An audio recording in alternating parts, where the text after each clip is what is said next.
déjà, je pense que ce soit un avantage pour le Nigeria ou pour la Côte d'Ivoire. Dans les deux sens, on s'est déjà rencontrés, donc on sait à peu près à quoi s'attendre.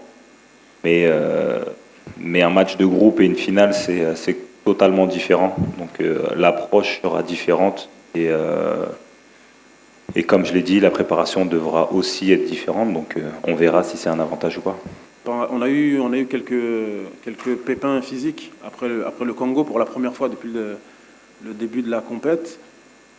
On a encore la séance de cet après-midi pour voir qui sera apte, qui sera à 100%, parce que c'est important, c'est une finale. Je sais que tout le monde, tous les joueurs veulent participer. Je dirais que c'est un objectif qui est bien plus grand que chacun de nous en équipe nationale. C'est pour le pays. Donc à partir du moment où c'est un objectif aussi grand, on se doit de régler, je dirais, les choses qui nous paraissent les plus basiques.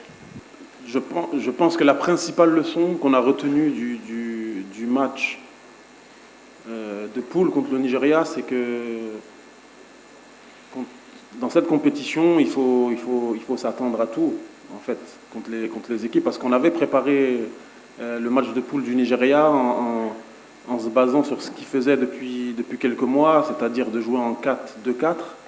Et à la fin, on est arrivé, ils se sont retrouvés en 5-4-1. Donc ça nous a beaucoup perturbé.